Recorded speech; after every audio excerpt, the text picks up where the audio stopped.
할렐루야. 예. 오늘 자리를 이렇게 바꿔서 앉으니까 제가 생소합니다. 있어야 될 곳에 없으니까 이렇게 찾게 되는데 오늘 좀 이쪽이 조금 덜 모이시고 이쪽으로 좀 치우친 감이 있어서 좀 다음 주에는 우리 예배 부장님 좀 조정을 하셔서 이쪽으로 좀 이렇게 앉으셨으면 좋겠어요. 제가 이쪽이 주로 이렇게 앉으셔야 되는데 저쪽으로 좀 치우쳤습니다. 자, 한 주간 평안하셨죠? 네. 우리가 지난주에 이어서 오늘도 탕자 이야기를 좀 나눕니다. 지난번에는 집 나간 둘째 아들 탕자의 이야기를 다뤘죠. 그가 아버지의 가산을 다 가지고 나가서 탕진해 버리고 돼지 우리에서 죽도록 고생을 하다가 돌아왔는데 아버지가 그를 끊임없이 받아주시고 안아주시는 그런 하나님 아버지의 압도적인 사랑에 대해서 우리가 함께 나누었습니다. 오늘은 그 다음 이야기인데 어쩌면 지난주보다 좀 더 우리에게 불편한 이야기가 될 수도 있습니다. 왜냐하면 오늘의 이 주인공은 먼 나라로 떠난 사람이 아니라 집 안에 끊임없이 붙어 있었던 사람의 이야기이기 때문입니다. 바로 교회 안에 오래 있었고 오래 예배를 했고 신앙생활 상당히 경력이 있다고 하시는 이 성도들의 이야기가 오늘 우리가 살펴볼 이야기입니다. 오늘 본문에 등장하는 이 첫째 아들은 집을 한 번도 나간 적이 없었어요. 오늘 우리가 잘 읽어보면 알겠지만 아주 성실한 아들이었고 책임감이 강한 아들이었고 아버지 곁을 묵묵하게 지키면서 밭에서 열심히 땀을 흘리고 일하고 돌아가는 그 모습을 우리에게 보여주고 있습니다. 그러니까 겉으로 보기에는 완벽한 효자고 참 훌륭한 신앙인으로 보입니다. 자, 그런데 예수님이 오늘 이 비유를 통해서 첫째 아들에게 어떤 메시지를 들려주고 있냐면 너도 길 잃은 아들이구나 이런 이야기를 해주시고 있는 거예요. 여러분 동의가 되십니까? 이 첫째 아들은 한 번도 집을 떠난 적이 없어요. 헤맨 적이 없어요. 그러나 아버지가 보실 때는 여전히 길을 헤매고 있는 둘째 아들과 동일한 그런 모습이 있었다는 것이죠. 그래서 오늘 이 말씀을 들으면서 사실 남의 이야기가 아니라 저와 여러분들의 이야기일 수 있기 때문에 오늘 이 말씀을 우리가 정직하게 내 모습을 비추어 보고 좀 부끄러울 수도 있고 좀 우리가 피하고 싶은 마음도 있을 수 있어요. 그러나 오늘 이 말씀 앞에 나는 정말 하나님 아버지를 누리면서 살아가는 그 천국의 기쁨을 정말 만끽하며 살아가는 그런 아들인가에 대해서 이 질문을 생각하면서 오늘 이 말씀을 함께 나눴으면 좋겠습니다. 자, 오늘 이 말씀이 시작될 때 본문의 배경을 먼저 생각해 보는 게 좋은데 누가복음 15장에는 잃어버린 것에 대한 세 가지 비유가 있었다 그랬죠. 잃어버린 양, 잃어버린 드라크마, 잃어버린 아들. 이 세 가지 공통된 주제를 가지고 예수님이 비유를 주시는데 어떤 배경에서 나왔느냐? 누가복음 15장 1절 2절을 보면 그 상황이 설명이 되어 있는데요. 세리와 죄인들이 예수님 앞으로 나오는 이 상황이 있었어요. 예수님께 나와서 말씀을 들으려고. 그런데 바리새인 서기관들이 이를 보고 수군세군되고 비난합니다. 뭐라 그러냐면 이 사람이 예수님을 가르쳐요. 이 사람이 죄인을 영접하고 음식을 함께 먹는도다. 그렇게 이야기해요. 죄인들을 어떻게 영접하고 죄인들과 함께 떡을 뗄 수 있느냐. 예수님을 지금 비난하고 있는 이 서기관과 바리새인들 그들 앞에서 오늘 이 잃어버린 비유를 하셨거든요. 그리고 잃어버린 이 세 번째 비유 마지막에 가서 돌아온 둘째 아들 그 다음에 집에 끝까지 붙어 있었지만 아버지의 마음에서 떠나 있었던 이 첫째 아들의 이야기를 슬쩍 이야기해 주셨어요. 그러나 예수님의 의도는 바로 여기에 있었다는 것을 우리가 알게 됩니다. 하나님의 율법을 한 번도 어긴 적이 없고 정말 바르게 하나님을 섬긴다고 자부했던 이 바리새인들이 오늘 첫째 아들과 어쩌면 많이 닮아 있다는 것을 우리는 알 수 있습니다. 그래서 예수님은 지금 죄인이 돌아온 것을 시기하고 또 불편해하고 있는, 손가락질하고 있는 그 바리새인들의 영성을 오늘 이 돌아온 이 탕자의 비유 속에 담아서 오늘 우리에게 말씀해 주고 있다라는 것을 우리가 잘 한번 생각해 보시기 바랍니다. 자, 25절 함께 읽어보도록 하겠습니다. 25절 시작. 마다들은 밭에 있다가 돌아와 집에 가까이 왔을 때에. 아멘. 자, 지금 요 배경 요것을 읽어보면 마다들에 대해서는 겉으로 드러나는 흠이 없어 보여요.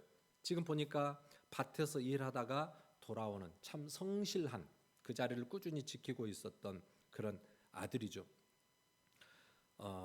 동생은 어떻겠습니까? 아버지가 죽기도 전에 나에게 돌아올 분깃을 주소서 해가지고 정말 그 돈을 다 가지고 가사를 탕진하고 돌아온 이 자식에게 비해서 보면 첫째 아들은 그래도 상당히 나아 보이는 그런 아들이요. 신뢰할 만하고 또 공동체에서 칭찬을 받을 만한 이제 그런 아들이라고 볼 수 있습니다.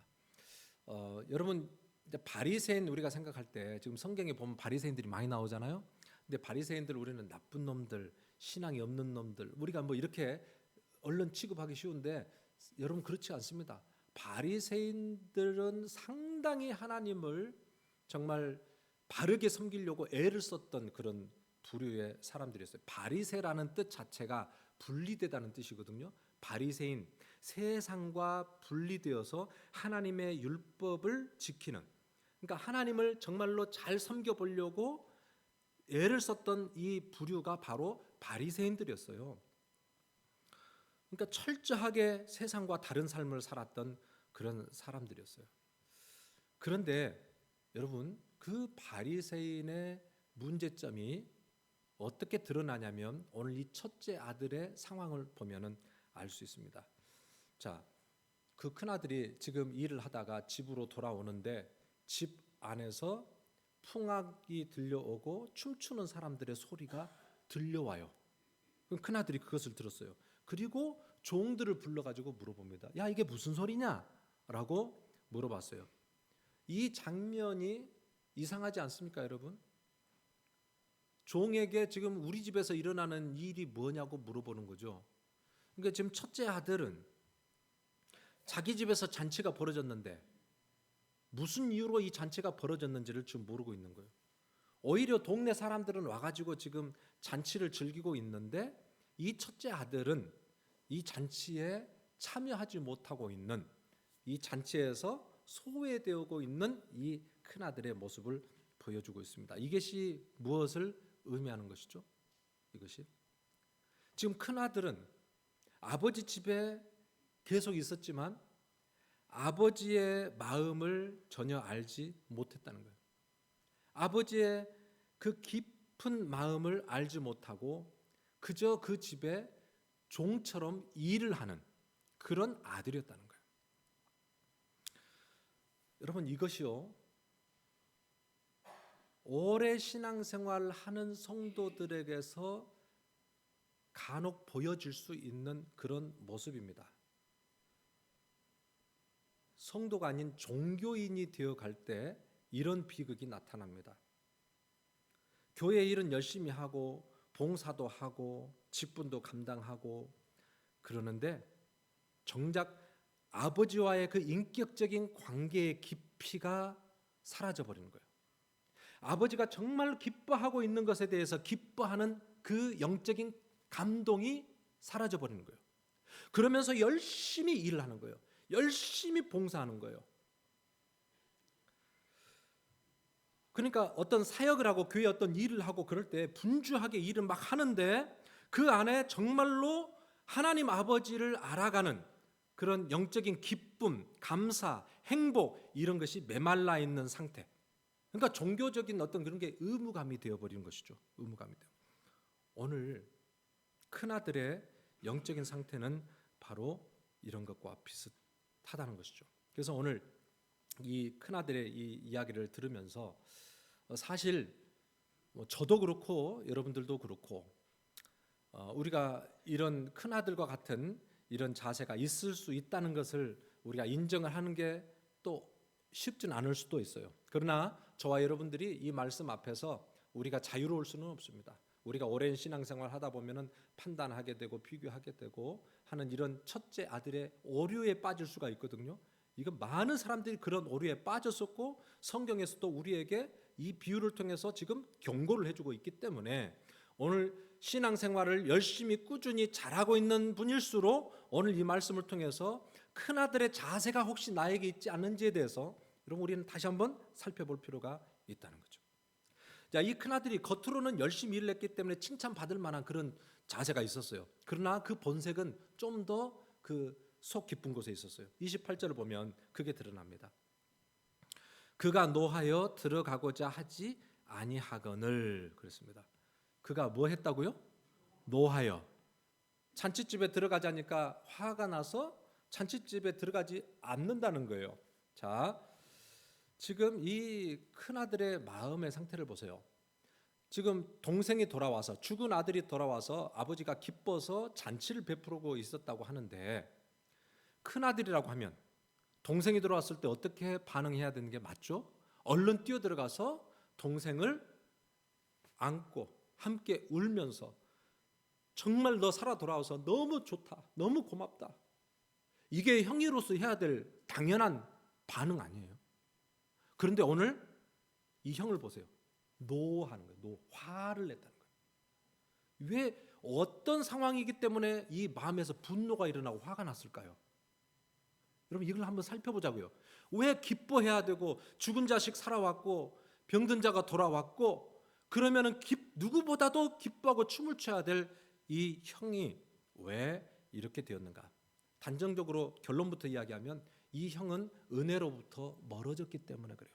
지금 이 형의 마음 속에는 하나님의 은혜가 메말라 버렸기 때문에 그렇습니다. 여러분 신앙생활을 하면서 신앙생활 오래 꾸준히 잘하는 거, 겉으로 드러나는 거, 여러분 이게 중요한 것은 아니에요. 중요한 것은 우리 안에 하나님의 은혜가 지금 채워져 있느냐가 중요한 거예요.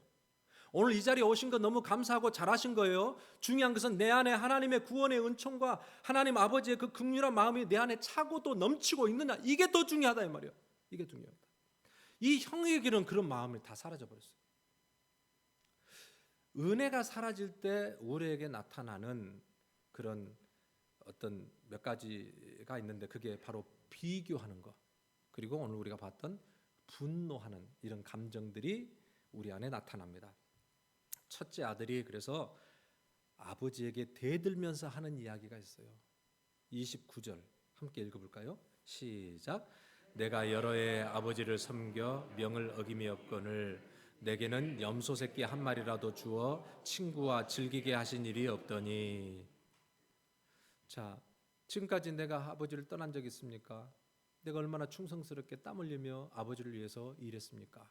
근데 아버지는 저에게 뭘 주셨습니까? 염소 새끼라도 하나 줘서 친구들과 같이 내가 잘 잔치를 할 수 있도록 그런 은혜를 주셨습니까?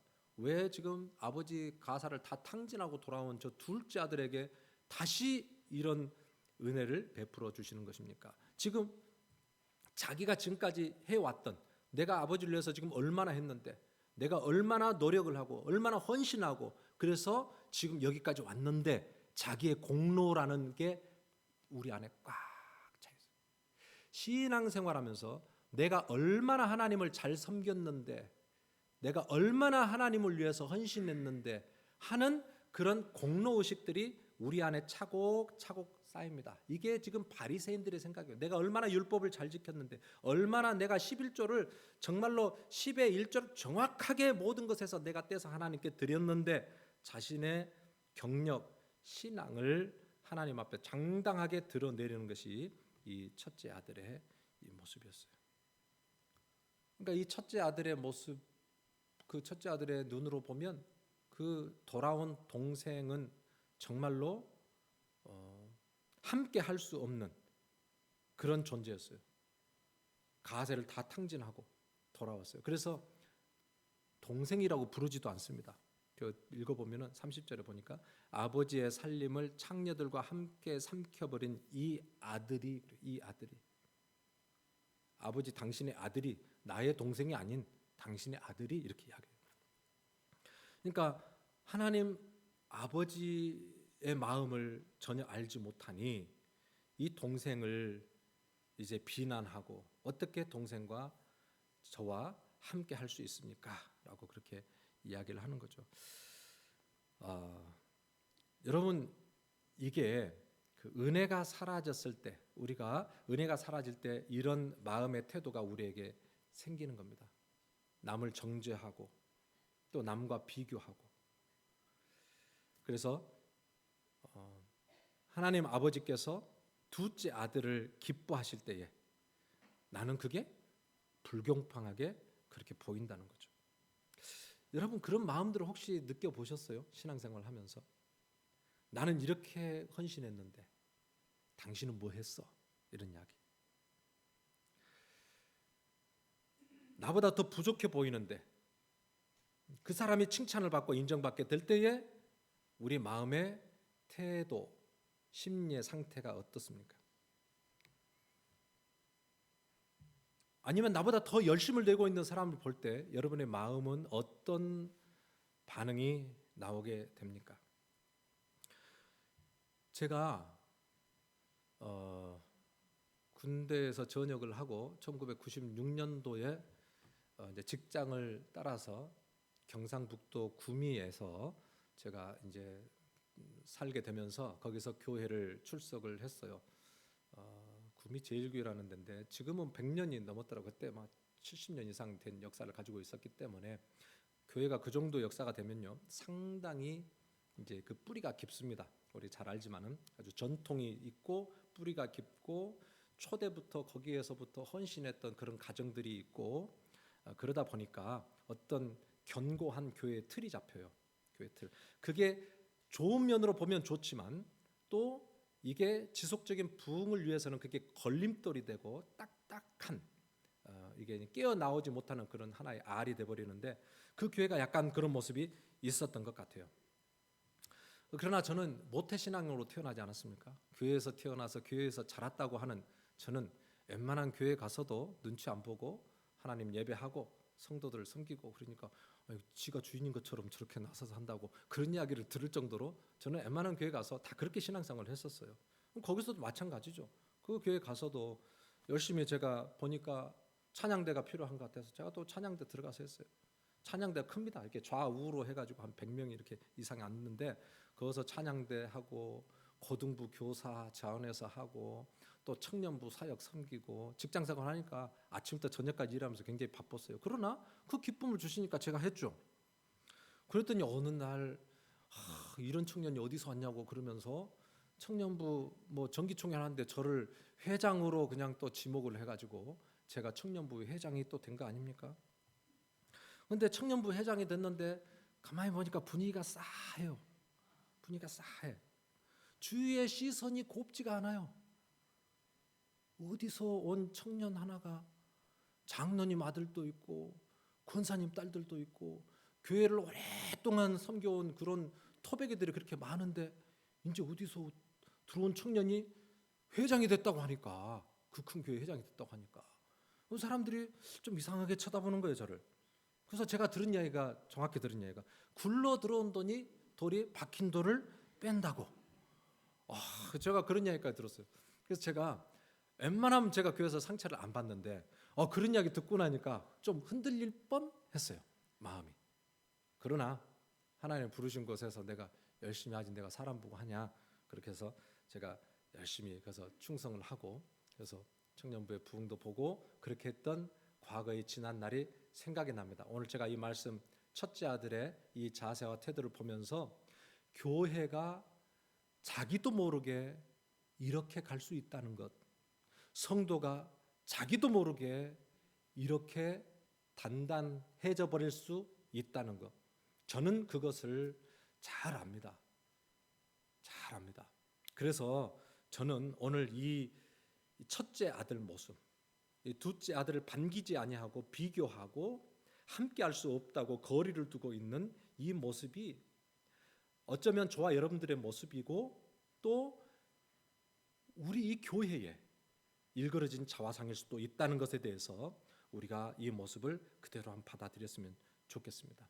여러분, 교회라고 하는 것은 항상 예수 그리스도의 십자가의 은혜, 그리고 그 보혈로 값주고 사신 데서부터 교회가 시작이 되는데, 희한하게 교회가 1년, 5년, 10년, 50년이 돼가면서 교회는 딱딱하게 되어지고 생명력을 잃어버리는 고목과 같이 변해버릴 수 있다는 것이 모든 교회들이 지금 그렇게 보여주고 있고, 성경에서 우리에게 말씀해주고 있고, 바리새인들이 우리의 모습을 대변해주고 있는 이 모습을 우리가 딱 바라보는 거예요.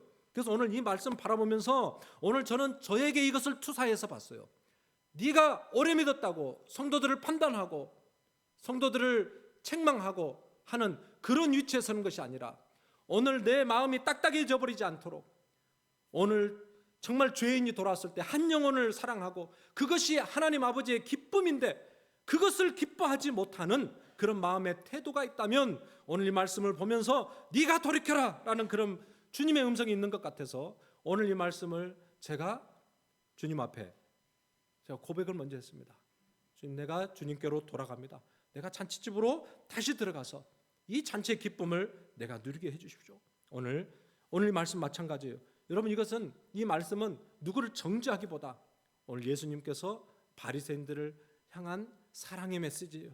그들이 돌아오기를 원하는 마음으로 비유를 통해서 그들에게 은혜를 주시고 있는, 오늘 이 말씀 통해서 우리의 마음이 좀 열려지고 치유가 됐으면 좋겠다, 이렇게 생각합니다.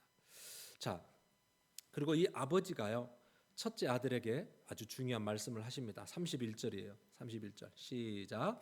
예, 너는 항상 나와 함께 있으니 내 것이 다 내 것이로되. 아멘.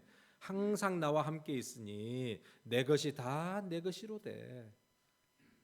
자, 지금 하나님 아버지의 이 모든 것을 아들에게 누릴 수 있도록 하나님께서 은혜를 주셨어요. 매일 아버지와 식탁에서 나눕니다. 모든 소유를 다 누릴 수 있도록 아버지께서 은혜를 주셨어요.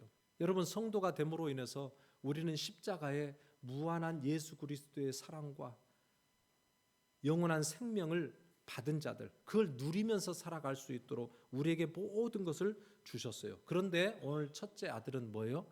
첫째 아들은 그것을 누리지 못하고 있었어요. 왜 나에게는 염소 새끼도 하나 주지 않습니까? 언제 안 주셨어요? 다 주셨어요. 풍성한 은혜를 하나님이 우리에게 주셨어요. 그것을 누리지 못하고 있었던 이 아들. 이 아들은 아버지를 고용주로 생각하고 있었던 거예요. 열심히 일을 하고 눈치를 보고, 그래서 일한 만큼 대가를 받는 것처럼 그렇게 아버지를 대하고 있었다는 것이죠. 여러분, 이것이 우리의 신앙생활에 자칫 잘못된 이 모습을 우리에게 보여주고 있습니다. 그래서 신앙생활 가장 조심해야 될 건 뭐냐면, 우리가 하나님을 위해서 일한다고 하는데 정작 하나님을 잃어버리는 그런 성도들이 많습니다. 하나님을 위해서 일한다고 하면서 하나님을 잃어버려요. 하나님은 우리에게 노동력을 착취하시는 분이 아니에요. 교회에 일할 사람 없으니까 너 와서 일하라고 하나님은 단순하게 우리에게 일을 메꿔주는 사람으로 우리를 불러주신 게 아니에요. 하나님은 우리에게 하나님 마음을 아는, 하나님과 영적으로 교제하며 하나님을 기뻐하며, 그래서 한 영혼 한 영혼을 사랑하며 그 영혼들이 예수 그리스도를 알게 되고 성장하고 성숙하는 것을 기뻐할 수 있는 하나님 아버지의 마음을 품은 자로 우리가 성장하기를 원하시는 것입니다. 여러분, 저와 여러분들이 신앙생활을 하면서 정말 하나님의 마음을 아는 그런 귀한 성도님들 되어지기를 주님의 이름으로 축복합니다. 28절 하반절을 보세요. 아버지께서 씩씩 오르고 있는 그 아들에게 가서 28절 하반절에 아버지가 나와서 권한대 그랬어요. 아버지가 나와서 다시 권해요. 격려해요. 설득을 해요. 또 설득을 하고 또 격려를 하고 계속적으로 큰아들을 격려하고 설득하고 권해서 나와 함께 들어가서 잔치를 즐기자. 지금 아버지가 그렇게 이야기를 하고 있습니다. 여러분, 아버지는 돌아온 둘째 아들만 기뻐하신 게 아니에요. 둘째 아들만 반겨주시는 게 아니에요. 오늘 아버지의 마음을 알지 못하고 토라져 있고 원망하고 있는 그 첫째 아들에게 가서도 아버지는 권하고 설득하고 다시 하나님 아버지의 천국 잔치로 인도해 주시는 그 아버지. 제가 지난주에 그 아버지 프로디걸 갓 그랬죠.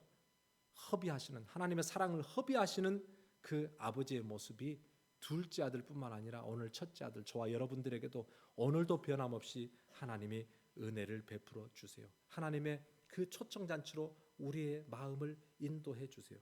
오늘 이 이야기의 결말이 아쉬워요. 어떻게 끝나느냐?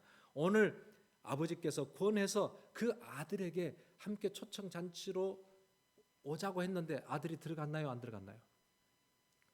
성경에는 그 결론을 이야기하고 있지 않습니다. 그 이유가 무엇일까요? 오늘 이 말씀은 저와 여러분들에게 주님이 주시는 이야기라는 거예요. 오늘 이 말씀을 남의 이야기가 아니라 열심히 교회를 사랑하고 섬기고 나만큼 예수 믿는 사람 나와보라 그래 라고 자부하고 있는 오늘 저와 여러분들에게 주님이 지금도 권하고 계신다는 거예요. 그렇게 밖에서 서성이고 불평하고 원망하지 말고 오늘 이 잔치 자리로 들어와서 나와 함께 이 잔치를 즐기자. 주님께서 오늘 저와 여러분들을 초청하고 계시는 메시지입니다. 여러분, 오늘 이 말씀이 저와 여러분들에게 주시는 주님의 음성으로 듣고 정말 오늘 이 말씀 보면서 제가 간절히 바라기는 아버지의 집 안에 있으면서도 그 잔치의 기쁨을 누리지 못하고 항상 일만 하는 그런 첫째 아들로 남아있다는 것은 이건 불행한 일이에요. 항상 일하는 자리에 있으면서 항상 불평하고 항상 원망하고 감사가 없다는 것은 너무너무 불행한 일이에요. 여러분, 오늘 하나님 아버지의 마음의 문을 열고 그분에게로 들어가서 하나님 앞에 쓰임받는 이 기쁨을 누리고 동참의 기쁨을 누리고 하나님의 마음의 그 속 깊은 중심을 깨달아서 그래서 하나님의 나라를 충성스럽게 섬겨드릴 수 있는 그런 저와 여러분들이 되어질 수 있기를 주님의 이름으로 축복합니다. 아멘. 준비하신 헌금을 하나님께 올려드립니다.